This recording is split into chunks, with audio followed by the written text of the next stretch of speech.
Bonjour, and welcome back to our spooktacular edition of Rambler Sports Locker. I'm RSL reporter Lucas Kihmm, aka Jacques Cousteau. It's about that time of year where the people of Chicago have begun to dress up for the Halloween season.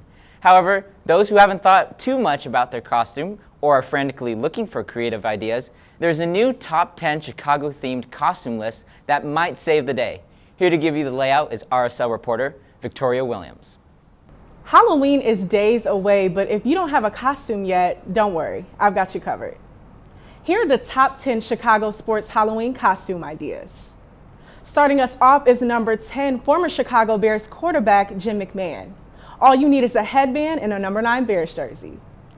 Number 9, Dennis Rodman, aka The Worm. Rodman is a 5-time NBA champion and Hall of Famer. Number 8, fiery Northwestern University football head coach Pat Fitzgerald. Number 7, Pro Football Hall of Famer Iron Mike Ditka. Number 6, Chicago Bears superfans. Grab some 80s gear and turn on your best Chicago accent.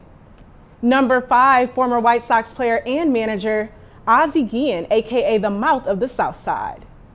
Number 4, Steve Bartman. Pick up a Cubs hat and a headset, but don't forget the green turtleneck. Number 3, the Stanley Cup. Just start with aluminum foil. Number 2, Harry Carey, the sports radio and television legend.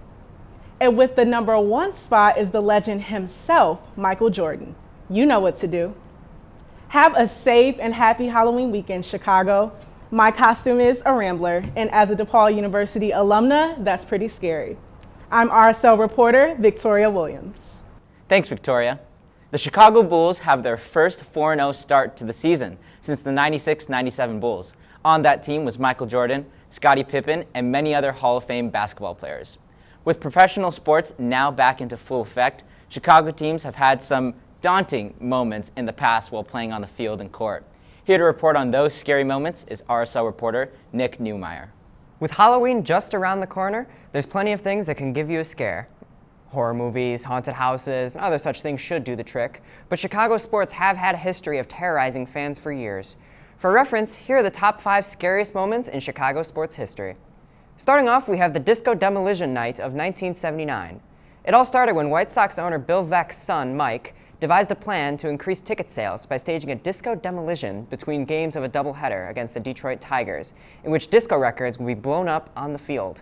Now, as you would imagine, fans quickly got out of hand and stormed the field, eventually lighting a fire in the outfield, causing the Sox to have to forfeit the second game. Definitely a scary moment in Sox history. Coming in at number 4, we have the infamous double doink game. Matt Nagy's 2018 Bears were coming off one of their best seasons since the famous 1985 season, where they went 12-4 and won the NFC North. However, things quickly got scary as they entered their first playoff game against the Philadelphia Eagles. The offense was shaky all game long, which led to the game coming down to kicker Cody Parkey needing to kick a 43-yard field goal to save the game. It seemed that he had made the kick, but the Eagles had called a timeout seconds before he kicked the ball. He would then go on to miss the second kick, ending what looked to be a promising season for the Bears. At number 3, we have Patrick Kane leaving a February game in 2015 for the Blackhawks after getting cross-checked by Alex Petrovic of the Florida Panthers. Kane was arguably the best player in the league that year on a team that would eventually go to the Stanley Cup Finals. When fans heard that he could possibly be out for up to 12 weeks, it was quite the scare. Now, of course, Kane would come back right before the playoffs and lead the Hawks to their 3rd cup in 6 years. While things are going pretty good for the Bulls now, in 2012, fans were left frightened as point guard Derrick Rose tore his ACL in his first game of the playoffs against the Philadelphia 76ers. Rose dealt with injury after injury and left the team after the 2016 season, and the Bulls would do no better as they failed to win a championship with that core. Finally, coming in at number 1, we have the Black Cat game of 1969. At the time, the Cubs were holding on to a slim lead in the National League East when, during a game in September, a black cat ran onto the field and stared down third baseman Ron Santo, who was standing in the on-deck circle. This would be enough to scare the team as they would go on to lose the game and the pennant not long after. The Black Cat lives on with the Billy Goat and Bartman as the scapegoats of the famous World Series curse that was eventually broken in 2016. For the Rambler Sports Locker, I'm depressed Cubs fan Nick Neumayer. Thank you, Nick. The San Francisco 49ers are in town ready to bounce back and stir the pot for the Bears after a loss to the Indianapolis Colts last Sunday night. However, the Chicago Bears are in trouble in paradise after a blowout loss to the Tampa Bay Buccaneers. The team looked as if they saw ghosts lurking on the field after the loss. Here to treat us more on their tricky situation is RSL reporter Chloe Morrissey. With Halloween rolling around, the Chicago Bears have certainly been in the spirit. The NFL team has had some scary news circulating around their franchise. To start, Bears head coach Matt Nagy tested positive for COVID-19 on Monday morning.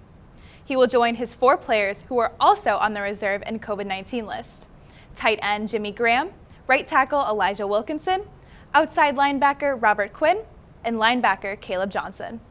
The Bears certainly do not need any more players or staff out, as their offensive line already seems to be frightening enough.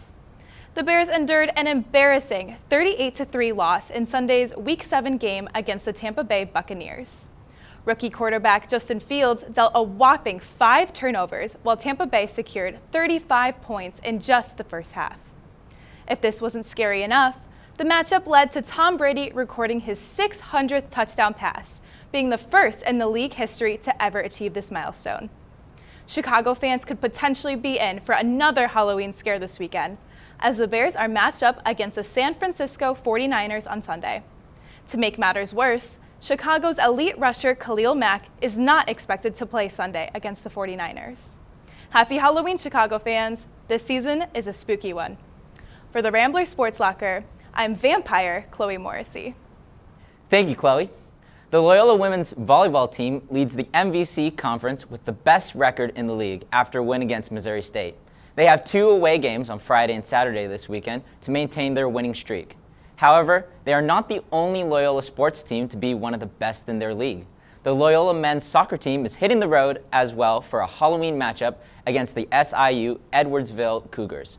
They're currently 1 win away from taking one of the top 2 spots in the MVC League. Here to talk more about their upcoming match is RSL reporter Amelia Villahauer. Loyola men's soccer team is gearing up for its upcoming game happening this spooky Sunday on Halloween. The Ramblers will be playing against the SIU Edwardsville Cougars at the Ralph Cordy Stadium. The kickoff is scheduled for 2 p.m. Loyola is currently on a 3-game winning streak after beating the Evansville Purple Aces 5-1 on October 16th, then later beating the Drake Bulldogs 3-0 on October 23rd. They went on to also defeat the Bradley Braves 3-1 on Wednesday, October 27th. Senior forward Fabian Becerra is coming out on top after being named the MVC Offensive Player of the Week for bringing in 2 goals during the game against Drake. This was the second week a Loyola player has earned this title, following senior midfielder Billy Hensey last week. Hensey earned it after scoring 3 of the 5 goals in the game against Evansville. Wishing the best of luck for you, Ramblers. For Rambler Sports Locker, I'm RSL Mouse reporter Amelia Villahauer. Thank you, Amelia. That's all for this week's spooky edition of Rambler Sports Locker. To stay up to date on all things Rambler Sports, be sure to follow us on Twitter and Instagram at Loyola RSL. From all of us here at Rambler Sports Locker, I'm Jacques Cousteau, Lucas Kihmm, and don't forget to turn off the lights.